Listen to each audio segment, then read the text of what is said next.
നിങ്ങൾ എന്ത് വേണമെങ്കിലും ചെയ്തു, എന്നെ വെട്ടിക്കോ, എന്നെ ഇത് ചെയ്തോ, വലിച്ചു കെട്ടിക്കോ, എന്ത് വേണമെങ്കിലും നിങ്ങൾക്ക് ചെയ്യാം.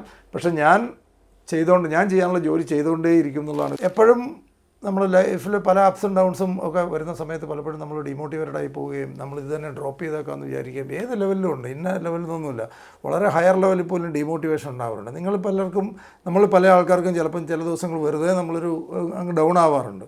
നമുക്കറിയില്ല അതിൻ്റെ റീസൺ എന്താണെന്ന്. അപ്പം അത് ടോപ്പ് ലെവലിൽ എത്തിയിട്ടുള്ള വളരെ സക്സസ്ഫുൾ ആയിട്ടുള്ള ആൾക്കാർക്ക് പോലും ഉള്ളതാണ്. അല്ലാതെ ഒരു മിസ്റ്റേക്കില്ല, അത് സ്വാഭാവികമായിട്ടുണ്ടാകുന്ന സംഭവങ്ങളാണ്. ഈ സമയങ്ങളിലൊക്കെ നമ്മൾ എങ്ങനെയാണ് അതിജീവിക്കേണ്ടത്, എങ്ങനെയാണ് നമ്മൾ നേരിടേണ്ടത് എന്നുള്ളത് ഏറ്റവും പ്രധാനപ്പെട്ട ഒരു കാര്യമാണ്. അപ്പോൾ ഇന്നത്തെ നമ്മുടെ ടോപ്പിക്ക് പ്രധാനമായിട്ട് നമ്മുടെ ടൈറ്റിൽ തന്നെ the game is not over until I win എന്നാണ്. അതായത് നമ്മുടെ കളി കഴിഞ്ഞിട്ടില്ല, നമ്മൾ ജയിക്കുന്നിടം വരെ കളി തുടർന്നുകൊണ്ടേയിരിക്കും. ഇതായിരിക്കണം എടുക്കേണ്ട ഒരു ആറ്റിറ്റ്യൂഡ്. അപ്പോൾ എന്താണ് നമ്മൾ ആദ്യം അതിനുവേണ്ടി നമ്മുടെ പർപ്പസ്, നമ്മുടെ ലൈഫിൻ്റെ പർപ്പസ് എന്താണെന്ന് നമ്മൾ ഡിഫൈൻ ചെയ്യുക എന്നുള്ളതാണ് ഏറ്റവും ഇമ്പോർട്ടൻ്റ് ആയിട്ടുള്ള കാര്യം. എന്താണ് നമ്മുടെ ലൈഫിൽ നമുക്ക് വേണ്ടത്? പലപ്പോഴും നമ്മൾ അൺഫോർച്ചുനേറ്റ്ലി നമ്മുടെ വിദ്യാഭ്യാസമൊക്കെ കഴിയുമ്പോഴത്തേനും പല ആൾക്കാരും നമ്മളൊരു ട്രാക്ക് ഇട്ട് തന്നിട്ടുണ്ട്, ആ ട്രാക്കിലൂടെ നടന്നു പോകുന്നതാണ് ശരി എന്ന് പലപ്പോഴും നമുക്ക് തോന്നാറുണ്ട്. ഒരു ട്രാക്ക് നമുക്കൊരു ഗൈഡ് ലൈൻ കിട്ടിയിട്ടുണ്ട് എവിടെ നിന്നോ, ആ ഗൈഡ് ലൈൻ ഉപയോഗിച്ച് നമ്മളിങ്ങനെ പോകുന്നതാണ് ഏറ്റവും ശരിയായിട്ടുള്ള ജീവിതം എന്ന് നമ്മൾ പലപ്പോഴും തെറ്റിദ്ധരിക്കാറുണ്ട്. പലപ്പോഴും ആ പോകുന്ന വഴിയിൽ നമ്മൾ പലപ്പോഴും നമ്മുടെ ലൈഫിലെ പല പർപ്പസ് നമ്മൾ മറന്നു പോകുന്നു, നമ്മുടെ പാഷൻ നമ്മൾ മറന്നു പോകുന്നു. അതൊന്നും നമ്മൾ ചിന്തിക്കേണ്ട, അതൊക്കെ നമ്മുടെ സെക്കൻഡ് പ്രയോറിറ്റി. തൽക്കാലം നമ്മൾ ജീവിക്കാനുള്ള മാർഗ്ഗം നമ്മൾ നോക്കുക എന്നാണ് പലപ്പോഴും നമ്മുടെ വീടുകളിൽ നമുക്ക് അഡ്വൈസ് കിട്ടാറ്. നമ്മൾ ആദ്യം ജീവിക്കാനുള്ള മാർഗ്ഗം ഉണ്ടാക്കുക, അത് കഴിഞ്ഞായിക്കോട്ടെ നിൻ്റെ താല്പര്യം, നിൻ്റെ ഇഷ്ടവും, നിൻ്റെ പാഷൻ എന്നൊക്കെയാണ് പൊതുവേ നമ്മൾ പറയാറ്. അപ്പോൾ അത് ഒരുപക്ഷെ കാര്യം നമ്മൾക്ക് നന്നായി വരാനെന്നുള്ള ആഗ്രഹത്തോടെയുള്ള അഡ്വൈസ് ആയിരിക്കും പലപ്പോഴും പല പേരൻസും ടീച്ചേഴ്സും തരുന്നതെങ്കിലും പലപ്പോഴും അൺഫോർച്ചുനേറ്റ്ലി നമ്മൾ പൈസ ഉണ്ടാക്കുന്ന മെഷീനായി മാറുന്നുണ്ടോ എന്നുള്ള കാര്യം നമ്മൾ തന്നെ ചെക്ക് ചെയ്യണം. പൈസ ഉണ്ടാക്കാനുള്ളൊരു മെഷീൻ ആണോ നമ്മുടെ ലൈഫ്? ആ കൂടെ നമുക്കൊരു ലൈഫുള്ളൂ, ഒരു സെക്കൻഡ് ലൈഫ് ഉണ്ടോ എന്ന് നമുക്കറിയില്ല. ഈ ലൈഫ് നമുക്ക് സെലിബ്രേറ്റ് ചെയ്യാനുള്ളതല്ലേ? ഈ ലൈഫ് നമ്മൾക്ക് ഇഷ്ടമുള്ള കാര്യങ്ങൾ ചെയ്ത് ജീവിക്കുക എന്നുള്ളതല്ലേ? പ്രശ്നം വരുന്നത് എവിടെയെന്ന് വെച്ചാൽ നമ്മൾ പൈസയുടെ ആസ്പെക്റ്റ് കൊണ്ട് മാത്രം ഒരു കമ്പാരിസൺ വരുന്നതുകൊണ്ട് മറ്റുള്ള ആൾക്കാരുമായിട്ടുള്ള കമ്പാരിസണാണ് ഒരുപക്ഷെ പലരെയും നമ്മൾ അങ്ങോട്ട് എത്തിക്കുന്നത്. അയ്യോ, നമ്മുടെ കൂടെ പഠിച്ചല്ല, നമ്മുടെ വീടിൻ്റെ അടുത്തുള്ള നമ്മുടെ അയലോക്കംകാർ അവർ എന്തു പറയും, അല്ലെ കൂടെ പഠിച്ചവരെല്ലാം വലിയ വേറെ പൊസിഷനായി, ഞാൻ മാത്രമൊന്നും ആയില്ല, അയ്യോ അവർ വലിയ കാറ് വാങ്ങി, അവർ വലിയ വീട് വാങ്ങി, അപ്പോൾ എനിക്ക് മാത്രമൊന്നും എത്താൻ പറ്റിയില്ല, അല്ലെ എൻ്റെ മകന് മാത്രം എത്താൻ പറ്റിയില്ല എന്നുള്ള ഈ ഒരു സാധനത്തിനകത്ത് ആണ് പലപ്പോഴും, അതിനിടയിലാണ് നമ്മുടെ ലൈഫിലെ പല ഇമ്പോർട്ടൻ്റ് അല്ലെ നമ്മുടെ ജീവിതത്തിലെ ഏറ്റവും നമുക്ക് ഹാപ്പിനെസ് തരുന്ന പല സാധനങ്ങളും പലപ്പോഴും ചെയ്യാൻ പറ്റാതെ വരുന്നത്. അപ്പോൾ ഏറ്റവും ഇമ്പോർട്ടൻ്റ് ആയിട്ടുള്ളത് നമുക്കൊരു ഗോൾ ഉണ്ടാകുക എന്നുള്ളതാണ്, നമുക്കൊരു കൃത്യമായ ലക്ഷ്യം ഉണ്ടാകുക എന്നുള്ളതാണ്. ആ ലക്ഷ്യം മനസ്സിലിട്ട് നമ്മൾ താലോലിച്ച് വളർത്തി അതിൽ ജീവിക്കുക എന്നുള്ളതാണ് ഏറ്റവും പ്രധാനപ്പെട്ടത്. അത് തീർന്നു പോയി, അതിനുള്ള സാഹചര്യമൊന്നും ഇല്ലയെന്നൊന്നും ഒരിക്കലും വിചാരിക്കരുത്. ഇവിടെ തന്നെ അത് ബിസിനസ്സായിരിക്കാം, കലാപരമായിട്ടായിരിക്കാം, ഏതായാലും നമ്മുടെ ലൈഫിൽ നമ്മൾ തേടുന്നത് എന്താണോ അതിനകത്ത് money should be the byproduct. അത് ബൈ പ്രോഡക്റ്റ് ആവണം. ഒരിക്കലും നമ്മുടെ പാഷനെ ചേസ് ചെയ്യുക എന്നുള്ളതാണ്. ഓക്കെ, നമ്മൾ സർവൈവൽ അത് ഇമ്പോർട്ടൻ്റ് ആണ്, അതിനുവേണ്ടി ജോലി ചെയ്യുന്നുണ്ടാവാം, ബിസിനസ് ചെയ്യുന്നുണ്ടാവാം, മറ്റു കാര്യങ്ങൾ ചെയ്യുന്നുണ്ടാവാം. പക്ഷേ നമ്മൾ ലൈഫിലെ ലക്ഷ്യത്തിലേക്ക് എത്താൻ സഹായിക്കുന്ന റൂട്ടിലൂടെ യാത്ര ചെയ്യുക, അതിന് കോൺട്രിബ്യൂട്ട് ചെയ്യാൻ പറ്റുന്ന ആൾക്കാരുമായിട്ട് അസോസിയേറ്റ് ചെയ്യുക, നമുക്ക് അവിടെ നിന്ന് കിട്ടുന്ന അങ്ങനെയുള്ള ആൾക്കാർ നമ്മളെ എൻകറേജ് ചെയ്യുക, എംപവർ ചെയ്യുന്ന ആൾക്കാരുമായിട്ട് മാത്രം അസോസിയേറ്റ് ചെയ്യാനായിട്ട് എപ്പോഴും ശ്രദ്ധിക്കുക എന്നുള്ളത് വളരെ ഇമ്പോർട്ടൻ്റ് ആണ്.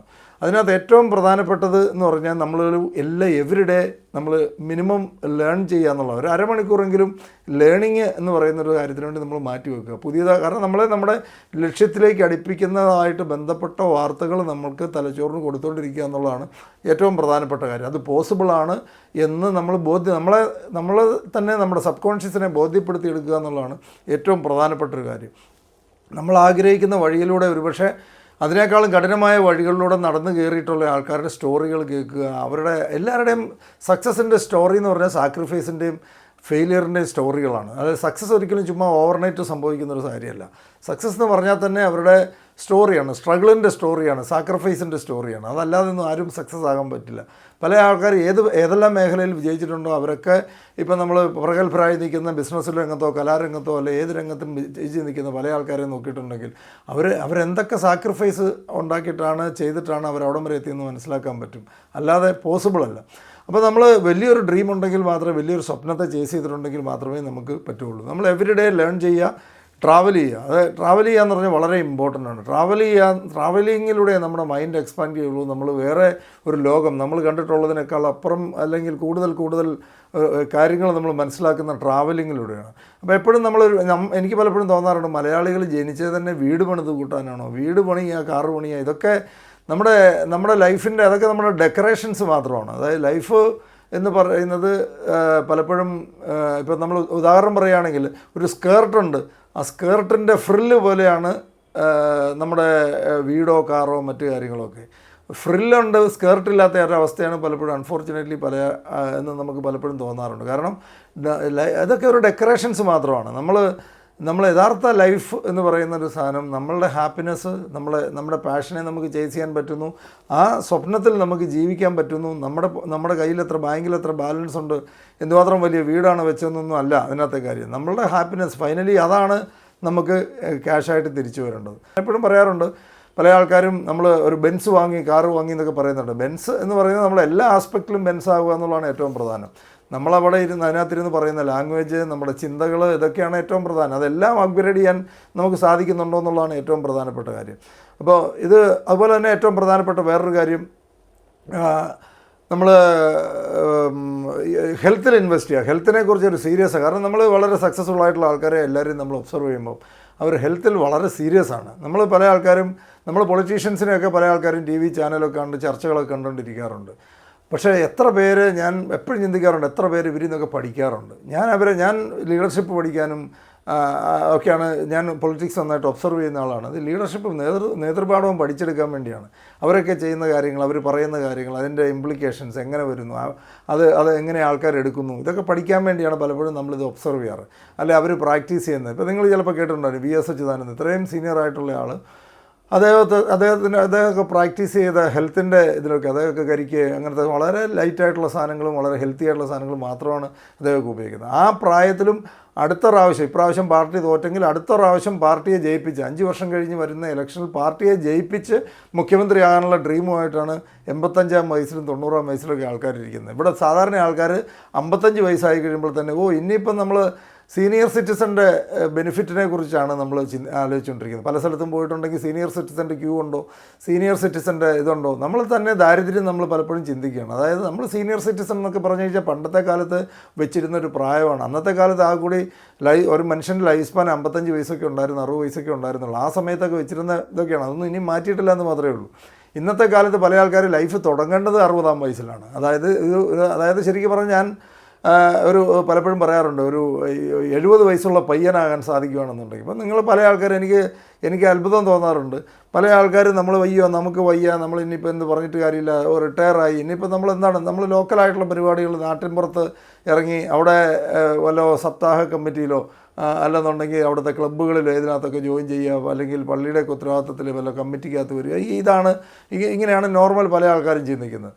എന്നാൽ അതേ സ്ഥാനത്ത് നിങ്ങൾ ആലോചിച്ചു, എന്നിട്ട് ഇവരെ റിട്ടയറായോ, ഇനിയിപ്പം നമ്മൾ ഇത്രയൊക്കെ ആയില്ലേ, ഇത്രയൊക്കെ കാലം കഷ്ടപ്പെട്ടില്ല, ഇനിയിപ്പം നമ്മൾ എങ്ങനെയെങ്കിലും എന്നൊക്കെ പറഞ്ഞുകൊണ്ടിരിക്കുന്ന സമയത്ത് ഇതും പറഞ്ഞുകൊണ്ട് ഡയബറ്റിക്കിൻ്റെ ഇതിൻ്റെ കണക്കും പറഞ്ഞ് അതിന് മരുന്നും കഴിച്ച് അതിനെക്കുറിച്ച് ചിന്തിച്ച് അതുപോലത്തെ കൂട്ടുകാരുമായിട്ട് രോഗങ്ങളെക്കുറിച്ച് ചർച്ച ചെയ്തിട്ട് 75 വയസ്സുള്ള മമ്മൂട്ടിയുടെ ഡാൻസ് കാണാൻ ടിക്കറ്റ് എടുത്ത് തിയേറ്ററിൽ കയറുന്നു. ഒന്ന് ആലോചിച്ച് നോക്കി. അദ്ദേഹത്തിന് 70-75 വയസ്സുള്ള ആൾ ഡാൻസ് കളിച്ച് മരഞ്ചുറ്റി പ്രേമം ഉൾപ്പെടെ നടത്തിക്കൊണ്ട് അദ്ദേഹം നടത്തുന്നതിന് അതിന് ടിക്കറ്റ് എടുത്ത് കയറുമ്പോഴെങ്കിലും നമ്മൾ ചിന്തിക്കേണ്ടത് അങ്ങേരുടെ വയസ്സിനേക്കാളും 15-20 വയസ്സ് താഴെയാണ് ഞാൻ ഇതിനെക്കുറിച്ചും അസുഖത്തിനെക്കുറിച്ചും ഇതിനെക്കുറിച്ചൊക്കെ സംസാരിച്ചുകൊണ്ടിരിക്കുന്ന സമയത്ത് ഇങ്ങനെയുള്ള ആൾക്കാർ ഇവിടെ ജീവിക്കുന്നുണ്ട്. അവരിൽ നമ്മളെന്താ പഠിക്കുന്നത്? പല ആൾക്കാർ സിനിമാ താരങ്ങളെയും അല്ലെങ്കിൽ രാഷ്ട്രീയ നേതാക്കന്മാരെയൊക്കെ ആരാധിക്കാറുണ്ട്. പക്ഷേ അവരിൽ നിന്ന് എത്ര പേര് പഠിക്കാറുണ്ട്? അവരൊക്കെ എത്ര ഡിസിപ്ലിനായിട്ടാണ് ആരോഗ്യത്തിൻ്റെ കാര്യത്തിലും ലൈഫിനോടുള്ള കാഴ്ചപ്പാടുമൊക്കെ എത്ര വലിയ ഡിഫറൻസാണ്. അപ്പോൾ അതുപോലെ തന്നെ കൺസിസ്റ്റൻ്റ്, കാരണം നമുക്ക് എല്ലാ കാര്യത്തിലും എല്ലാവരും കോമ്പറ്റ് ചെയ്യാൻ പറ്റിയെന്ന് വരികയല്ല ജീവിതത്തിൽ. നമുക്ക് ആകെ കൂടി നമുക്ക് കൺട്രോൾ ഉള്ളത്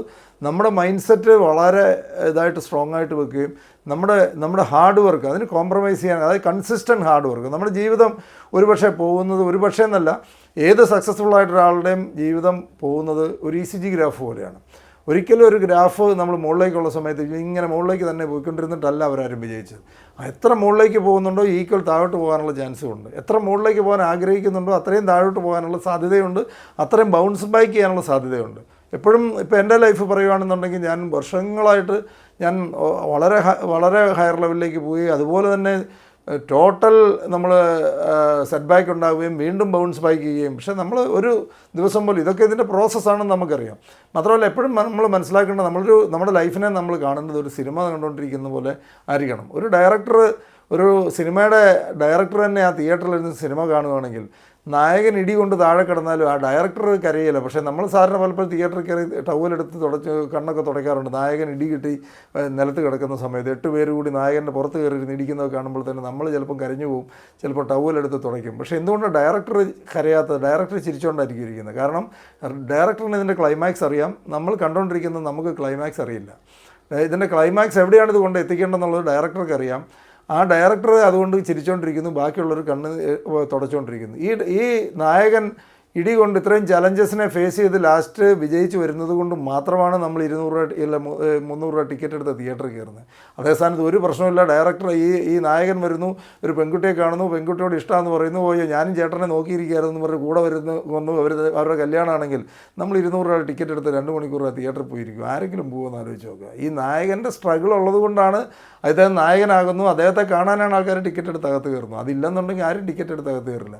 ഇത് തന്നെ നമ്മൾ സ്ക്രീനിൽ നമ്മളെ വിഷ്വലൈസ് ചെയ്യുക. നമ്മളെ സ്ക്രീനിലാണ് വിഷ്വലൈസ് ചെയ്യുന്നത്. പലരും ഓഡിയൻസിൻ്റെ കൂട്ടത്തിലേ നമ്മൾ വിഷ്വലൈസ് ചെയ്യാറുള്ളൂ. നമ്മൾ തന്നെ നമ്മളെ ഹീറോ ആയിട്ട് വിഷ്വലൈസ് ചെയ്യുന്നുണ്ടെന്നുള്ളതാണ് ഏറ്റവും പ്രധാനപ്പെട്ടത്. നമ്മൾ നായകനാണ്. അപ്പോൾ ഇടി കിട്ടുന്ന സമയത്തൊക്കെ ഒരു ഡയറക്ടർ ഉണ്ട്, നമ്മളെ നായകനാക്കി സ്ക്രീനെ കൊണ്ടുവന്നിരിക്കുന്ന ഒരു ഡയറക്ടറുണ്ട്. അദ്ദേഹം ഇരുന്ന് ചിരിച്ചുകൊണ്ടിരിക്കുകയാണെന്നുള്ള കാര്യം നമ്മൾ ഓർക്കണം. നമ്മൾ ഇടി കിട്ടി താഴെ കിടക്കുന്ന സമയത്ത് ഒരു ഡയറക്ടർ ചിരിച്ചുകൊണ്ടിരിക്കുകയാണ്. നമ്മളെ ലാസ്റ്റ് ക്ലൈമാക്സിലേക്ക് ക്ലൈമാക്സ് എന്താണെന്ന് ആ ഡയറക്ടർക്ക് അറിയാം. ആ ഡയറക്ടർ അത് കറക്റ്റായിട്ട് ചെയ്തിട്ടുണ്ടാവും. നമ്മളതിനുവേണ്ടി വെയിറ്റ് ചെയ്യേണ്ട ആവശ്യമില്ല. നമുക്ക് തന്നിരിക്കുന്ന റോള് മനോഹരമായിട്ട് അവതരിപ്പിക്കുക, മനോഹരമായിട്ട് പ്രസൻറ്റ് ചെയ്യുക എന്നുള്ളത് മാത്രമാണ് നമ്മുടെ ജോലി. ബാക്കി ഭാരിച്ച കാര്യങ്ങളൊക്കെ ഡയറക്ടർ നോക്കിക്കോളും. നമ്മൾ സ്ക്രീനിൽ നായകനായിട്ടിരിക്കുക, ഡയറക്ടർ നമ്മളെ ഒബ്സർവ് ചെയ്യുന്നുണ്ട്, പുള്ളിക്കറിയാതെ എവിടെയാണ് കൊണ്ട് എത്തിക്കേണ്ടെന്നുള്ള കാര്യം ഓർത്തിരിക്കുക. അതാണ് നമ്മളെല്ലാം വിശ്വസിക്കുന്ന സൂപ്പർ പവർ അല്ലെങ്കിൽ ദൈവം എന്നൊക്കെ വിശ്വസിക്കുന്ന ആ പവർ. അദ്ദേഹമാണ് ഡയറക്ടർ. അദ്ദേഹത്തിന് വിട്ടുകൊടുത്ത് ജീവിക്കാനായിട്ട് പഠിക്കുക. അദ്ദേഹത്തിന് അറിയാതെ എവിടെയാണ് കൊണ്ട് എത്തിക്കേണ്ടെന്നുള്ള കാര്യം. അപ്പോൾ എല്ലാത്തിനും നമ്മൾ താങ്ക്ഫുൾ ആകുക. എല്ലാ ദിവസവും രാവിലെ എഴുന്നേറ്റ് 100 പ്രാവശ്യം നമുക്ക് എന്താണോ ഉള്ളത് അതിന് നന്ദി പറയുന്ന പ്രാക്ടീസ് ചെയ്യുക. അത് ഏറ്റവും പ്രധാനപ്പെട്ടതാണ്. അതൊരു എന്തിനാണെന്ന് വെച്ച് കഴിഞ്ഞാൽ പലപ്പോഴും പലർക്കും അറിയാൻ പാടില്ലാത്തത് നമുക്ക് എന്തുണ്ടെന്നുള്ളത് മാത്രം അറിയാൻ മേലാത്തത്. നമുക്ക് എന്തില്ല എന്നുള്ളത് നമുക്ക് കൃത്യമായിട്ട് അറിയാം. നമുക്ക് എന്തുണ്ടെന്നുള്ള കാര്യം പലപ്പോഴും നമുക്കറിയാൻ മേല. നമുക്ക് കിട്ടിയിരിക്കുന്നതിനൊന്നും പലപ്പോഴും നമ്മൾ താങ്ക്ഫുൾ അല്ല. നമുക്ക് കിട്ടാത്തതിനുള്ള വറിയാണ്, ഫ്രസ്ട്രേഷനാണ്, അതിൽ ജീവിതത്തിൽ അൺഹാപ്പി ആവുകയാണ് പലപ്പോഴും നമ്മൾ ചെയ്യുന്നത്. നമുക്കുള്ളതിനെക്കുറിച്ച് നമ്മൾ ബോധമില്ല. ഇന്ന് നമുക്കുള്ള ലൈഫ് മറ്റുള്ള ആൾക്കാരുടെ ഡ്രീം ലൈഫാണ്. ഞാൻ പലപ്പോഴും ഇപ്പോൾ ഇന്നലെയും കൂടെ എൻ്റെ മോളോട് പറഞ്ഞു കൊടുത്ത കാര്യമുള്ളൂ. അതായത് നമ്മൾ മറ്റുള്ളവർ ആഗ്രഹിക്കുന്ന ഒരു ഡ്രീം ലൈഫാണ് നമ്മൾ നയിച്ചുകൊണ്ടിരിക്കുന്നത്. നമ്മുടെ നോട്ടത്തിൽ നമ്മൾ വിലയിരുത്തുമ്പം നമ്മൾ വളരെ അയ്യോ എനിക്കതില്ല ഇതില്ല എന്ന് പറഞ്ഞുകൊണ്ടിരിക്കുമ്പോൾ എത്രയോ ആൾക്കാർ നമ്മുടെ പോലത്തെ ഒരു ലൈഫ് വേണം എന്ന് ആഗ്രഹിക്കുന്നവരുണ്ടാവും. അപ്പോൾ നമ്മൾ തീർച്ചയായിട്ടും നമ്മൾ ദൈവത്തിലൊക്കെ വിശ്വസിക്കുന്നുണ്ടെങ്കിൽ നമ്മൾ തീർച്ചയായിട്ടും ഇത്രയൊക്കെ നമുക്ക് തന്നിട്ട് നമുക്ക് ആസ്വദിക്കാൻ പറ്റുന്നില്ലേ? നമുക്ക് കൈയുണ്ട്, കാലുണ്ട്, കണ്ണുണ്ട്. രാവിലെ ഇത് ശരിക്കുള്ള ഹാപ്പിനെസ് എന്താണെന്ന് നമ്മൾ മനസ്സിലാക്കണമെന്നുണ്ടെങ്കിൽ നമ്മളൊരു ഹോസ്പിറ്റലിൽ പോയി ദിവസങ്ങളോളം ഉറങ്ങാത്ത അതൊക്കെ നമ്മൾ എക്സ്പീരിയൻസ് ചെയ്യണം. എല്ലാ തരത്തിലുള്ള എക്സ്പീരിയൻസും നമ്മൾ ലൈഫിൽ ഉണ്ടാകേണ്ടത് വളരെ പ്രധാനപ്പെട്ടതാണ്. രണ്ട് എക്സ്ട്രീമും നമ്മൾ കാണണം. പലപ്പോഴും നമുക്ക് പറ്റുന്നത് നമ്മൾ ഒരു സൈഡ് മാത്രമേ കാണാറുള്ളൂ. നമ്മുടെ കുട്ടികളെ ആണെങ്കിൽ തന്നെ ഒരു സൈഡ് മാത്രമേ കാണിച്ചു കൊടുക്കാറുള്ളൂ. രണ്ട് എക്സ്ട്രീമും കണ്ടാൽ മാത്രമേ നമ്മൾ ബ്യൂട്ടി എന്താണെന്ന് മനസ്സിലാവുള്ളൂ, ഹാപ്പിനെസ് എന്താണെന്ന് ശരിക്കും എൻജോയ് ചെയ്യുക, ശരിക്കും എന്താണെന്ന് നമുക്ക് മനസ്സിലാക്കാൻ പറ്റുള്ളൂ. അതായത് ശരിക്കുള്ള ഹാപ്പിനെസ് എന്ന് പറയുന്നത് പലപ്പോഴും നമ്മുടെ സൗകര്യങ്ങൾ എല്ലാം നിലവിലുള്ളത് എല്ലാം ഉണ്ടായിട്ടും വേറെ ആർക്കെങ്കിലും ഉള്ളത് നമുക്കില്ല എന്ന് പറഞ്ഞ് നമ്മൾ ഫ്രസ്ട്രേറ്റഡ് ആകുന്ന സമയത്ത് അതേ സ്ഥാനത്ത് ചില ഹോസ്പിറ്റലിൽ കിടക്കുന്ന ആൾക്കാർ, അല്ലെങ്കിൽ ചില വീടുകളിൽ തന്നെ ചില രോഗികളുണ്ട്. അവർ മാസങ്ങളോളമായിട്ട് ഉറങ്ങിയിട്ട് ഇന്നലെ ഒന്ന് ഉറങ്ങാൻ പറ്റി എന്നുള്ളതാണ് അവരുടെ ജീവിതത്തിലെ ഏറ്റവും വലിയ ഹാപ്പിനെസ്. അവിടെ നമ്മളെവിടെ നിൽക്കുന്നു, അവരെവിടെ നിൽക്കുന്നു എന്ന് ആലോചിച്ച് നോക്കുക. ചില ആൾക്കാർ ഒരു ടോയ്ലറ്റിൽ പോകാൻ സാധിക്കാതെയായിട്ട് എത്രയോ സ്ട്രഗിൾ ചെയ്യുന്ന ആൾക്കാരുണ്ട്. അവർക്ക് സാധിക്കുന്നില്ല, അവരുടെ പല ഹെൽത്ത് ചാലഞ്ചസ് കൊണ്ട് സാധിക്കുന്നില്ല. അവർക്കൊരു ദിവസം പോകാൻ പറ്റി എന്ന് പറയുന്നത് തന്നെയാണ് അവരുടെ ഏറ്റവും വലിയ ഹാപ്പിനെസ്. ഇങ്ങനെയുള്ള ആൾക്കാർ ഈ ലോകത്ത് ജീവിക്കുമ്പോഴാണ് നമുക്ക് കൈയും കാലും കണ്ണും എല്ലാ കാര്യങ്ങളും തന്നിരിക്കുന്ന കുട്ടികളും എല്ലാം തന്നിരിക്കുന്നുണ്ട്. അല്ല കിട്ടിയത് എന്താണെന്ന് വെച്ച് കഴിഞ്ഞാൽ അത് നമ്മളാരും ചോദിച്ചിട്ട് തന്നതല്ലല്ലോ. അപ്പോൾ നമുക്ക് കിട്ടിയത് ഹാപ്പിയായിട്ട് നമ്മൾ എൻജോയ് ചെയ്യാം. നമുക്ക് എന്താണ് ഉള്ളത് നമ്മൾ തിരിച്ചറിയണേ.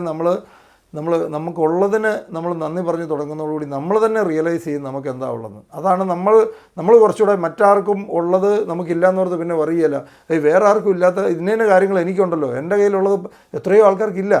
എത്രയോ ആൾക്കാർ ജീവൻ പിടിച്ചു നിർത്താൻ വേണ്ടി ശ്രമിക്കുമ്പോൾ എനിക്ക് ജീവനുണ്ടല്ലോ, ഞാൻ രാവിലെ എഴുന്നേറ്റല്ലോ, ഇത് നമ്മൾ ചിന്തിക്കുന്ന തുടങ്ങണം. അപ്പോൾ ഒരു കാരണവശാലും മറ്റുള്ളവരുമായിട്ട് കമ്പയർ ചെയ്യുക. കാരണം എങ്ങനെ ഡിഫറെൻറ്റ് പ്രൊഡക്റ്റുകൾ കമ്പയർ ചെയ്യുന്നു? ഒരു ബോട്ടും ഫ്ലൈറ്റുമായിട്ട് എങ്ങനെയാണ് കമ്പയർ ചെയ്യുന്നത്? ബോട്ടിൻ്റെ സ്ട്രെങ്ത് ഉണ്ട്. ഫ്ലൈറ്റ് എത്ര വലിയ ആളാണെന്ന് പറഞ്ഞാലും വെള്ളത്തിൽ കൂടെ ഓടാൻ പറ്റത്തില്ല. അപ്പം ബോട്ടിൻ്റേതായ സ്ട്രെങ്ത് ഉണ്ട്. വെള്ളപ്പൊക്കെ ഫ്ലഡ് വന്നാലും ബോട്ടിന് സർവൈവ് ചെയ്യും, അല്ലെ ഫ്ലൈറ്റ് എന്ത് ചെയ്യും, അവിടെ ലാൻഡ് ചെയ്യാൻ പറ്റത്തില്ല. അപ്പം ബോട്ടിൻ്റേതായ സ്ട്രെങ്ത് ഉണ്ട്, ബസ്സിൻ്റേതായ സ്ട്രെങ്ത് ഉണ്ട്, അതിൻ്റേതായ ലിമിറ്റേഷൻ ഉണ്ട് എല്ലാം. അപ്പോൾ അതുകൊണ്ട് വേറുള്ളവരുമായിട്ട് കമ്പയർ ചെയ്ത് ലൈഫ് കളയായിരിക്കുക. കാരണം ഇപ്പം നമ്മൾ ആലോചിക്കുക, ഒരു മാരുതി അല്ല ഒരു വണ്ടിയുടെ ഇന്നൊരു പർട്ടിക്കുലർ മോഡൽ എന്ന് പറഞ്ഞാൽ എല്ലാം സെയിം ആയിരിക്കും, ഇല്ലേ? നമ്മൾ ഉപയോഗിക്കുന്ന വണ്ടി, ആ വണ്ടി നാട്ടിൽ എല്ലാവർക്കും ഉണ്ട്. പക്ഷെ നമ്മൾ ആലോചിച്ച് നോക്കിയാൽ ഈ ലോകത്ത് നമ്മളെന്ന് പറയുന്ന പോലെ ഒരാൾ ഈ ലോകത്തിൽ ഒന്നേ ഉള്ളൂ, യുണീക്കാണ്. യുണീക്കായിട്ടുള്ള സാധനം എങ്ങനെ കമ്പയർ ചെയ്യാൻ പറ്റും? യുണീക്കായിട്ട് ആകെ കൂടി നമ്മളെപ്പോലെ ഒരാൾ മാത്രമേ ഈ ലോകത്തുള്ളൂ എന്ന് പറഞ്ഞാൽ പിന്നെ നമ്മൾ മറ്റുള്ള ആളുമായിട്ട് കോമ്പറ്റ് ചെയ്യുന്നതിനെ തന്നെ എന്താണ് അർത്ഥമുള്ളത്? നമ്മൾ ഒരു ലോകത്ത് ഒറ്റ പ്രൊഡക്റ്റേ ഉള്ളൂ. നമ്മൾ ചില ബ്രാൻഡുകൾ നിങ്ങൾ ചിലപ്പോൾ കേട്ടിട്ടുണ്ടാവും, ചില വലിയ വില കൂടിയ ഷർട്ട് ബ്രാൻഡുകളുണ്ട്. അവർ ആകെ കൂടി ഒരൊറ്റ സിംഗിൾ എണ്ണ ഇറക്കുകയുള്ളൂ. അതിനുവേണ്ടിയാണ് പല വലിയ ബിസിനസ്സുകാരും പല ആൾക്കാരും അതുപോലെ പൈസയുള്ള ആൾക്കാർ അത് വാങ്ങുന്നില്ല. ആയിരക്കണക്കിന് അല്ല രൂപയും ലക്ഷക്കണക്കിന് രൂപയുടെയൊക്കെ വരുന്ന ഷർട്ടുകളുണ്ട്. അതൊക്കെ ചെയ്യുന്നത് എന്താണെന്ന് വെച്ചാൽ ആ ഒറ്റ ഒരെണ്ണേ കാണുള്ളൂ. വേറെ ഒരാൾ ലോകത്ത് ആ സാധനമായിട്ട് വരികയാണെന്നുള്ളതാണ്. അതുകൊണ്ടാണ് അത്രയും പ്രൈസ് വരുന്നതും അത്രയും യൂണീക്കാകുന്നതിൻ്റെ കാര്യം. അതിനുവേണ്ടി അത്രയും പ്രൈസ് കൊടുക്കുന്നുണ്ട്. അങ്ങനെയാണെങ്കിൽ നമ്മുടെ ലൈഫ് ലോകത്തിൽ നമ്മുടെ ടോട്ടൽ നമ്മളെ യുണീക്കായിട്ട് സൃഷ്ടിച്ച ആൾ എന്തുമാത്രം ഇതുള്ളതാണെന്ന് ആലോചിച്ച് നോക്കട്ടെ, എന്തുമാത്രം റെസ്പെക്റ്റ് നമുക്ക് ഉണ്ടാകണം എന്നുള്ളത് നമ്മൾ ആലോചിച്ച് നോക്കുക. അപ്പോൾ നമ്മൾ ആ യുണീക്നെസ്സിനാണ് ഇത്രയും പ്രൈസ് ആൾക്കാർ കൊടുക്കുന്നതെങ്കിൽ നമുക്ക് കിട്ടിയിരിക്കുന്നത് എന്താണെന്നുള്ള കാര്യം നമ്മൾ ആലോചിച്ച് നോക്കുക. ഇനി നമ്മൾ ഒരിക്കലും സർവൈവലിന് വേണ്ടി വർക്ക് ചെയ്യാതിരിക്കുക. നമ്മൾ പൈസ എന്ന് പറയുന്നത് ബൈ പ്രോഡക്റ്റ് ആയിരിക്കണം. നമ്മുടെ പാഷനെ ചേസ് ചെയ്ത് പോകുമ്പോഴത്തേന് ഉണ്ടാകുന്ന ഒരു ബൈ പ്രോഡക്റ്റ് മാത്രമായിരിക്കണം. അങ്ങനെയാണെങ്കിൽ നമ്മുടെ ലൈഫിൻ്റെ ക്വാളിറ്റിയും നമ്മുടെ ലൈഫും നമുക്ക് തീർച്ചയായിട്ടും നമുക്ക് നീട്ടിക്കിട്ടാനായിട്ട് നമുക്ക് ഉള്ള സാധ്യതയുണ്ട്. എപ്പോഴും മനസ്സിലാക്കുക, നമ്മുടെ കാറോ നമ്മുടെ വീടോ ഒന്നും ആയിരിക്കരുത് നമ്മുടെ പ്രയോറിറ്റി. അത് ഈവൻ കാറ് വീടൊക്കെ അഡീഷണൽ ആയിട്ട് നമ്മുടെ ഡെക്കറേഷന് വേണ്ടി ഹെൽപ്പ് ചെയ്യുമെന്നല്ലാതെ മറ്റേ നമ്മുടെ കൂട്ടുകാരൻ്റെ കാറിൻ്റെ ഒപ്പമുള്ള കാറ് വാങ്ങുകയും അതൊക്കെ നമുക്ക് പുറമേ കാണിക്കാനായിട്ട് പറ്റും. അത് മാത്രമേ ഉള്ളൂ. അതിൽ മാത്രമാണ് അതിലൊരിക്കലും നമ്മൾ കോമ്പറ്റ് ചെയ്യാൻ പോകാതിരിക്കുക. അവർക്ക് ആർക്കും കോമ്പറ്റ് ചെയ്യാൻ പറ്റാത്ത വേറെ ഏരിയ ഉണ്ട് നമുക്ക് ചെയ്യാൻ പറ്റുന്നത്. അത് കണ്ടുപിടിക്കുക, അവിടെ നമ്മൾ മാസ്റ്ററാകുക, അതിൽ ആങ്കർ ചെയ്യുക. അതല്ലാതെ വേറെയുള്ള ആൾക്കാരുമായിട്ട് കോമ്പറ്റ് ചെയ്ത് കഴിഞ്ഞാൽ നമ്മളെക്കാളും വലിയ കാറുള്ള നമ്മളെക്കാളും വലിയ വീട് ഇഷ്ടംപോലെ ആൾക്കാർക്കുണ്ടാവാം. അല്ല, അതിൻ്റെ പുറകെ നമ്മൾ ചേസ് ചെയ്യാതെ മറ്റാർക്കും ഇല്ലാത്ത യുണീക്നെസ് നമുക്ക് എന്താണുള്ളത് അതിനകത്ത് നമ്മൾ സ്ട്രോങ് ആവുക എന്നുള്ളതാണ് ഏറ്റവും പ്രധാനപ്പെട്ടൊരു കാര്യം.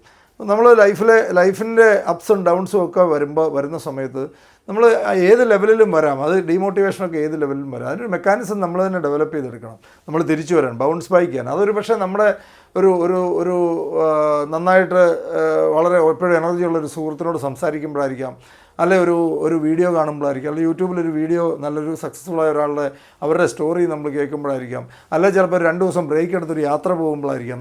അതെന്താണ്, ഏത് സമയത്താണ് നമുക്ക് തിരിച്ച് എനർജി വരുന്നതെന്ന് നമ്മൾ തന്നെ ഒബ്സർവ് ചെയ്ത് കണ്ടുപിടിക്കണം. നമ്മളത് വേറെ ആരും അല്ല, തേർഡ് പാർട്ടി അല്ല ചെയ്തു തരേണ്ടത്. നമ്മൾ തന്നെ നമ്മളെ മാനേജ് ചെയ്യാനായിട്ട് നമുക്ക് സാധിക്കുന്നില്ലെങ്കിൽ, നമ്മൾ പല ആൾക്കാരും പറയാറുണ്ട്, ജോലിയിലെ സ്ട്രെസ്സ് കാരണം, ബിസിനസ്സിലെ സ്ട്രെസ്സ് കാരണം. നമ്മുടെ ബിസിനസ് നമുക്ക് സ്ട്രെസ്സ് തരുന്നുണ്ടെങ്കിൽ, അല്ലെ നമ്മുടെ ജോലി നമുക്ക് സ്ട്രെസ്സ് തരുന്നുണ്ടെങ്കിൽ അന്നേരം പുറത്ത് ചാടുക. അതിന് വേറെ ഒന്നും ആലോചിക്കേണ്ട ആവശ്യമില്ല, അന്നേരം പുറത്ത് ചാടിക്കണം. കാരണം നമ്മൾ ഹാപ്പിനെസ്സിന് വേണ്ടിയാണ് ഇതൊക്കെ ചെയ്യുന്നത്. നമ്മൾ ജോലി ചെയ്യുന്നത് എന്തിനാണ്? നമ്മൾ ഹാപ്പിനെസ്സിന് വേണ്ടി ആയിരിക്കണം. നമ്മൾ ഹാപ്പിനെസ് അല്ല നമുക്ക് സ്ട്രെസ്സാണ് ഉണ്ടാക്കുന്നതെങ്കിൽ ഒരു ആക്ടിവിറ്റി നമ്മൾ ചെയ്യരുത്. വളരെ സിമ്പിൾ. കാരണം നമ്മളൊരു ബിസിനസ് ചെയ്യുന്നു. എന്താണ് ബിസിനസ് ചെയ്യുന്നത്? നമ്മൾ ലൈഫിൻ്റെ ക്വാളിറ്റി കൂട്ടാൻ വേണ്ടി ആയിരിക്കണം എന്തും ചെയ്യുന്നത്. ഏത് തരത്തിലുള്ള ആക്ടിവിറ്റി നമ്മൾ ചെയ്യുന്നതും നമ്മുടെ ലൈഫിൻ്റെ ക്വാളിറ്റി കൂട്ടാൻ വേണ്ടിയായിരിക്കും. അത് ചിലപ്പോൾ നമ്മൾ കേൾക്കുമ്പം ഇങ്ങനെ ഇതൊക്കെ പറയാൻ പറ്റും, നമുക്കറിയാം നമ്മുടെ കാര്യം എന്നുള്ള ലെവലിലായിരിക്കും നമ്മൾ ചിന്തിച്ചുകൊണ്ടിരിക്കുന്നത്. നമ്മൾ മനസ്സിലാക്കേണ്ടത്, ജീവിതത്തിൽ ഏതെങ്കിലും ഹയർ ലെവലിൽ വളർന്നിട്ടുള്ള ആൾക്കാർ വളർന്നതിന് ശേഷം ഉണ്ടാക്കിയെടുത്ത ക്വാളിറ്റീസ് അല്ല അതൊന്നും. അവർ വളരുന്നതിന് മുമ്പ് അവർക്കത് ഉണ്ടായിരുന്നുകൊണ്ട് അതിന് ശേഷം അവർ വളർന്നതാണ്. അപ്പോൾ ആ വളർന്ന ആൾക്കാർക്ക് ഏതെങ്കിലും മേഖലയിലൊക്കെ നമ്മൾ വളർന്നിട്ടുള്ള ആൾക്കാർ അവർ വളരുന്നതിന് മുമ്പ് അവർ പ്രാക്ടീസ് ചെയ്തിരുന്നൊരു കാര്യമാണ്. ഇപ്പോൾ കേരളത്തിൽ നമ്മൾ പറയുകയാണെങ്കിൽ പല കൂട്ടുകാർ 4 പേര് കൂടിക്കഴിഞ്ഞാൽ ഉടനെ ഒരു കുപ്പി മേടിക്കുക, കൂട്ടുകാരെ വിളിച്ചിരുത്തുക, ഇതൊക്കെയാണ് നോർമൽ. ആ ഒരു ലെവലിൽ നിന്നിട്ട് നമ്മൾ ഇപ്പോൾ രാഷ്ട്രീയ ചർച്ചകളും ഒക്കെ നടത്തി അതിനകത്തിരുന്നിട്ട് നമുക്ക് വിജയിക്കുകയും നല്ല രീതിയിലുള്ള ജീവിതം വേണമെന്ന് പറഞ്ഞാൽ കുറച്ച് ടഫായിരിക്കും. നമ്മൾ ചിലപ്പോൾ ഒന്ന് വേറിട്ട് നിൽക്കേണ്ടി വരും. അവരോട് മറ്റാൾക്കാരോട് സൊസൈറ്റിയിൽ ബാക്കിയുള്ള ആൾക്കാരുമായിട്ടൊന്നും ഡിസ്കണക്ട് ചെയ്യാനല്ല അതിൻ്റെ അർത്ഥം. പക്ഷേ നമ്മളെ പ്രയോറിറ്റി എന്താണ്, ഏത് ടൈപ്പുള്ള ആൾക്കാരുമായിട്ടാണ് നമ്മൾ കൂടുതൽ സമയം ചിലവാക്കുന്നത്. കാരണം ഇതൊന്നും നമ്മുടെ ബ്രെയിൻ എന്ന് പറഞ്ഞാൽ ഇതൊന്നും അറിയാൻ പറ്റില്ല. നമ്മുടെ അടുത്ത് നമ്മൾ കേൾക്കുന്ന വാർത്തകൾ സാധനമൊക്കെ പുള്ളി കയറി വാരിയെടുക്കും. അതായത് നമ്മൾ എപ്പോഴും പറയും ഒരു കുട്ടിക്കുരങ്ങനാണെന്ന് പറയും. പുള്ളിക്ക് അറിയാൻ പറ്റില്ല, ഒരു കുരങ്ങനെ കൊണ്ട് സ്വർണ്ണക്കടയിൽ കൊണ്ട് ഇരുത്തിയതിന് ശേഷം നമ്മൾ മുനിസിപ്പാലിറ്റിയുടെ ചവറ് വാരുന്ന വണ്ടിയുടെ അടുത്ത് ഇരുത്തിയാലും പുള്ളിയെ സംബന്ധിച്ച് ഇത് തമ്മിൽ വലിയ ഡിഫറൻസ് ഒന്നുമില്ല. പുള്ളി വാരും.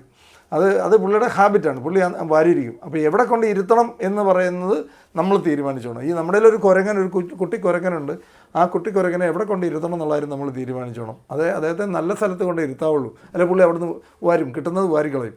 അപ്പോൾ അതുകൊണ്ട് നമ്മൾ ഏറ്റവും കൂടുതൽ നമ്മളെ ചിന്തകളെ നിയന്ത്രിക്കണമെങ്കിൽ, നല്ല ചിന്തകൾ ഉണ്ടാകണമെങ്കിൽ അങ്ങനെയുള്ള ആൾക്കാരുമായിട്ടും ജീവിതത്തിൽ ഏതെങ്കിലും മേഖലയിൽ വിജയിച്ചവരുമായിട്ടും ഒക്കെ അവരുടെ കേൾക്കുക. ഇന്ന് അതിന് ധാരാളം അവസരങ്ങളുണ്ട്. കാരണം പണ്ടത്തെ കാലത്ത് തന്നെ എളുപ്പമല്ല. ഇന്നിപ്പം വിരൽത്തുമ്പിൽ മൊബൈലുണ്ട്, ഈ സാധനം ഉപയോഗിച്ചാൽ മതി. എത്ര ആൾക്കാർ ഇതൊക്കെ പ്രയോജനപ്പെടുത്തുന്നുണ്ടെന്ന് എനിക്കറിയാൻ പറ്റില്ല. സോഷ്യൽ മീഡിയ എന്ന് പറഞ്ഞാൽ ഒരു വലിയൊരു ലോകമാണ് നമുക്ക് തുറന്നു തന്നത്. പക്ഷേ അതിനകത്തൂടെ നമ്മൾ ആലോചിച്ച് കഴിഞ്ഞാൽ 99% ആൾക്കാരും ഇതുകൊണ്ട് ഡാമേജ് ഉണ്ടാകുന്നതല്ലാതെ നമ്മുടെ സുഹൃത്തുക്കളും ബന്ധുക്കളും ഒക്കെ ആൾക്കാരുമായിട്ട് രാഷ്ട്രീയവും പറഞ്ഞ് മതവും പറഞ്ഞുള്ള സൗഹൃദം കളയുന്നവരെയാണ് നമ്മൾ 99% ആൾക്കാരെയും കാണുന്നത്. അതേ സ്ഥാനത്ത് 1% ആൾക്കാർ ഈ സോഷ്യൽ മീഡിയ എന്ന് പറയുന്ന ഈ ഒരു പ്ലാറ്റ്ഫോം ഉപയോഗിച്ച് കൊച്ചു കുട്ടികൾ, സ്കൂളിൽ പോകുന്ന കുട്ടികൾ എന്തെല്ലാം അത്ഭുതങ്ങൾ നടത്തുന്നു, എന്തെല്ലാം കാര്യങ്ങൾ ചെയ്യുന്നു, അവരേതെല്ലാം നേരയിൽ അവരുടെ കഴിവുകൾ പുറത്തെടുത്ത് അവർ വിജയിക്കുന്നു. അത് സ്ഥാനത്ത് ബാക്കിയുള്ള ആൾക്കാർ ഈ സോഷ്യൽ മീഡിയയിലൂടെ നമ്മുടെ സുഹൃത്തുക്കളോട് ജാതിയും മതം ഒരിക്കലും തീരുമാനമില്ലാത്ത കാര്യം പറഞ്ഞു. അതായത് ജാതിയും മതമൊക്കെ പറഞ്ഞു കഴിഞ്ഞാൽ എവിടെയെങ്കിലും നിൽക്കും. ഒരാൾ 5000 വർഷത്തെ ചരിത്രം പറയുമ്പം വേറൊരാൾ പറഞ്ഞാൽ ഞാൻ 10000 വർഷത്തെ ചരിത്രം പറയാം, പണ്ടിങ്ങനെയായിരുന്നു നിനക്കറിയാമെന്ന് ചോദിച്ചുകൊണ്ട് നമ്മുടെ ബന്ധവും നമ്മുടെ എനർജി മുഴുവൻ, ഫോക്കസ് മുഴുവൻ പോയിട്ട് നമുക്ക് ഹാപ്പിയായിട്ട് ജീവിതം ഉണ്ടാകണമെന്ന് പറഞ്ഞാൽ ഒരിക്കലും അത് ആഗ്രഹിക്കുന്നത് ശരിയാണോ എന്ന് ആലോചിച്ച് നോക്കുക. നമ്മൾ എന്ത് ഫുഡാണ് ബ്രെയിനിന് കൊടുക്കുന്നത്, അത് നമ്മുടെ ലൈഫിൻ്റെ ക്വാളിറ്റി ഇമ്പ്രൂവ് ചെയ്യും. അതൊക്കെ ഒരു ദിവസം കൊണ്ടല്ല, റിപ്പീറ്റഡായിട്ട് കൺസിസ്റ്റൻ്റായിട്ട് നമ്മൾ ശ്രമിച്ചുകൊണ്ടിരിക്കണം. ഇതൊന്നും ഒരു ദിവസം കൊണ്ട് ഓവർനൈറ്റ് മാറ്റാൻ പറ്റുന്നില്ല. കാരണം നമ്മൾ സൊസൈറ്റി ബാക്കിയുള്ള സാധനങ്ങളൊക്കെ നടക്കുന്നുണ്ട്. അപ്പോൾ അതൊന്നും നമുക്ക് ഒഴിവാക്കി ടോട്ടലി പോകാൻ പറ്റില്ല. അപ്പോൾ അത്രയും ഡാമേജ് നമ്മുടെ ബ്രെയിനൊക്കെ ഉണ്ടായിക്കൊണ്ടിരിക്കാനുള്ള കാഴ്ചകളും വാർത്തകളും മൊത്തം കേട്ടുകൊണ്ടിരിക്കുമ്പോൾ ഇവിടെ നമ്മളെ ബ്രെയിനെ നമ്മൾ പിടിച്ചു നിർത്തുന്ന അകത്തേക്ക് പോകുന്ന ഇൻപുട്ട് അത്രയും ക്വാളിറ്റി ഉള്ളതായിരിക്കണം എന്ന് നമ്മൾ തീരുമാനിച്ച് അതിനുവേണ്ടി ഡെലിബറേറ്റ് ആയിട്ട് എഫേർട്ട് എടുത്തു കഴിഞ്ഞാൽ മാത്രമേ സാധിക്കുള്ളൂ. അകത്തേക്ക് കൊടുക്കുന്ന ഇൻപുട്ട് മുഴുവൻ അത്ര കെയർഫുൾ ആയിരിക്കണം. അപ്പോൾ ഇത് വളരെ ശ്രദ്ധിക്കേണ്ട ഒരു കാര്യമാണ്. അപ്പോൾ ഇതിനകത്ത് ഞാൻ പല കാര്യങ്ങൾ പറഞ്ഞു, നിങ്ങൾക്ക് ഓർമ്മയുണ്ടായിരിക്കും. ഹെൽത്തിനെ കുറിച്ച് ശ്രദ്ധിക്കുക, ലൈഫിന് ഒരു പാഷൻ ഉണ്ടാവുക, നമ്മുടെ ഗോളിനെ ചേസ് ചെയ്യുക, ഈ ട്രാവൽ ചെയ്യുക, അപ്സ് ആൻഡ് ഡൗൺസും ഉണ്ടാകുന്ന സമയത്ത് ഇതൊരു പ്രോസസ്സാണെന്ന് ചിന്തിക്കുക. ഈ സാധനങ്ങളെല്ലാം നമ്മൾ കൃത്യമായിട്ട് പ്രാക്ടീസ് ചെയ്യുക. നമ്മുടെ വീടല്ല, നമ്മുടെ കാറല്ല നമ്മുടെ ലൈഫ്, നമുക്ക് അതിനപ്പുറമുള്ള ലോകമുണ്ട്.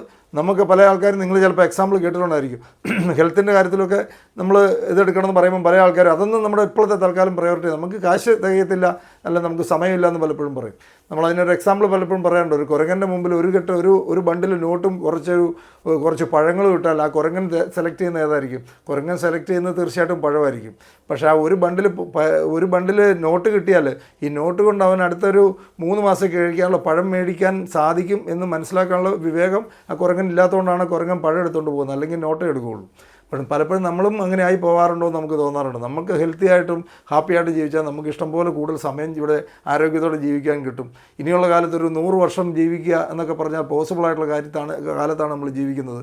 നമ്മൾ പ്രൊഡക്റ്റീവായിട്ടുള്ള ഇയേഴ്സ് കൂട്ടാനായിട്ട് തീർച്ചയായിട്ടും ഹെൽത്തിൽ ഇൻവെസ്റ്റ് ചെയ്യുക, നമ്മുടെ ചിന്തകളിൽ ഇൻവെസ്റ്റ് ചെയ്യുക, നമ്മുടെ അസോസിയേഷനിൽ ഇൻവെസ്റ്റ് ചെയ്യുക. അതിനുവേണ്ടി നമ്മൾ സമയം കണ്ടെത്തുക. അതിനകത്ത് കാരണം അത് കിട്ടാൻ കുറവായിരിക്കും. ബാക്കിയുള്ളിടത്ത് എല്ലായിടത്തും നമ്മൾ കാണുന്ന മുഴുവനും അങ്ങനെ അല്ലാത്ത ക്രൗഡായിരിക്കും. അതിൽ നിന്ന് ചിലപ്പോൾ നമ്മൾ വേറിട്ട് നിൽക്കേണ്ടി വരും. റിട്ടയർമെൻറ്റിനെ കുറിച്ച് ചിന്തിക്കാതിരിക്കുക. അത് മനസ്സിലാക്കണ പ്രകൃതിയിലേക്ക് നോക്കുക. ഞാനെപ്പോഴും പറയുന്നത് പ്രകൃതിയെക്കുറിച്ച് പഠിക്കാത്തതുകൊണ്ടാണ് പല ആൾക്കാർക്കും ലൈഫിൽ പല ചലഞ്ചസും വരുന്നത്. അതായത് ഒരു മരത്തിൽ നല്ലൊരു പ്രകൃതിയിൽ നമുക്ക് പഠിക്കാൻ പറ്റുന്ന ഒത്തിരി കാര്യങ്ങളുണ്ട്. ഏറ്റവും വലിയ ഉദാഹരണം എന്ന് പറഞ്ഞാൽ ഒരു പ്രകൃതി ആഗ്രഹിക്കുന്നത് തന്നെ ഏറ്റവും അടുത്ത ജനറേഷൻസ് അത്രയും ആരോഗ്യമുള്ളത്, അത്രയും സൗന്ദര്യമുള്ള അടുത്ത ജനറേഷൻ ഉണ്ടാകണമെന്നാണ് പ്രകൃതി ആഗ്രഹിക്കുന്നത്. അതിൻ്റെ ഓരോ ക്രിയേഷൻ നിങ്ങൾ ശ്രദ്ധിച്ചു കഴിഞ്ഞാൽ മനസ്സിലാക്കാൻ പറ്റും. നിങ്ങളുടെ ഒരു എക്സാമ്പിൾ പറഞ്ഞാൽ ഒരു തേനീച്ചയുടെ ലൈഫ് നോക്കിയാൽ ഓരോന്നിനെയും കുറിച്ചും പഠിക്കണം. ഒരു തേനീച്ചയുടെ ലൈഫ് നോക്കിയാൽ ഒരു തേനീച്ചയുടെ അടുത്ത ജനറേഷൻ എങ്ങനെയാണ് ഉണ്ടാകുന്നത്. ആ തേനീച്ചയുടെ കൂട്ടിലൊരു റാണിയുണ്ട്. റാണി എന്ന് പറഞ്ഞാൽ ഫീമെയിലാണ്. ആ ഫീമെയിൽ പറന്ന് പൊങ്ങും. അതിൻ്റെ കൂടെയുള്ള മെയിലെല്ലാം അതിൻ്റെ കൂടെ അതിനെ ചേസ് ചെയ്യണം. അതിന് ചേസ് ചെയ്ത് പറന്ന് നിങ്ങൾ ചിലപ്പോൾ തേനീച്ച കൂടൊക്കെ ഇങ്ങനെ അന്തരീക്ഷത്തിൽ ഇങ്ങനെ പൊങ്ങുന്നൊക്കെ നിങ്ങളുടെ വീടുകളിലൊക്കെ ചിലപ്പോൾ കാണാറുണ്ട്.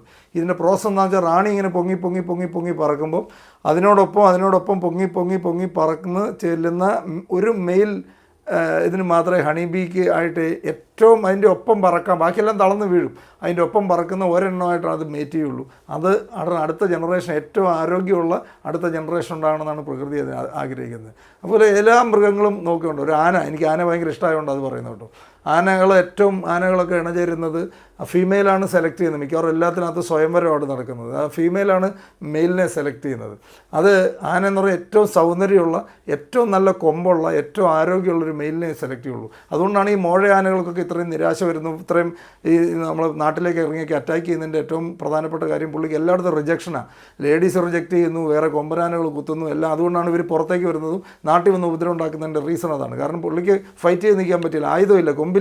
അപ്പോൾ ഇത് കൊമ്പുള്ളതിനെ പ്രയോറിറ്റി ഉള്ളൂ. അപ്പോൾ ഒരു സൗന്ദര്യമുള്ള കൊമ്പുള്ള ഒരു നല്ല കൊമ്പനുമായിട്ട് മാത്രമേ ഒരു ഫീമെയിൽ ഇണചേരുള്ളൂ. അപ്പോൾ ഇതൊക്കെ പ്രകൃതിയുടെ ഇതാണ്. പ്രകൃതി ആഗ്രഹിക്കുന്ന ഗ്രോത്താണ്, വളർച്ചയാണ്. നമ്മളതിന് എഗെയിൻസ്റ്റ് നിൽക്കരുത്. ഒരു ചെടി ആഗ്രഹിക്കുന്ന ഒരു ചെടിയെ നമ്മൾ എത്ര വെട്ടിയാലും അടുത്ത ഷൂട്ട് വരും. ഏത് സാഹചര്യം വന്നു കഴിഞ്ഞാൽ അവരെവിടെയെങ്കിലും റിട്ടയർ ആവണം. ഏതെങ്കിലും മരം റിട്ടയർ ആവാറുണ്ടോ? നമ്മൾ ചിന്തിക്കുന്ന പോലെ മരങ്ങളും ചെടികളും ചിന്തിച്ചാൽ എങ്ങനെയായിരിക്കും എന്നൊന്ന് ആലോചിച്ച് നോക്കി. അപ്പോൾ റിട്ടയർ ആകത്തേയില്ല. അവർ നിങ്ങൾ എന്ത് വേണമെങ്കിലും ചെയ്തോ, ഞാൻ എൻ്റെ പ്രവർത്തനം നടത്തിക്കൊണ്ടേയിരിക്കും. അത്രയേ ഉള്ളൂ. നിങ്ങൾ എന്ത് വേണമെങ്കിലും ചെയ്തോ, എന്നെ വെട്ടിക്കോ, എന്നെ ഇത് ചെയ്തോ, വലിച്ചു കെട്ടിക്കോ, എന്ത് വേണമെങ്കിലും നിങ്ങൾക്ക് ചെയ്യാം. പക്ഷേ ഞാൻ ചെയ്യാനുള്ള ജോലി ചെയ്തുകൊണ്ടേയിരിക്കും എന്നുള്ളതാണ് ഒരു ചെടി, ഒരു മരം ചെയ്യുന്നത്. പ്രകൃതിയിലേക്ക് നോക്കുക, പ്രകൃതിയെ ഒബ്സർവ് ചെയ്യുക. ഇത് തന്നെയാണ് നമ്മൾ ചെയ്യേണ്ടത്. നമ്മൾ വ്യത്യസ്തരല്ല.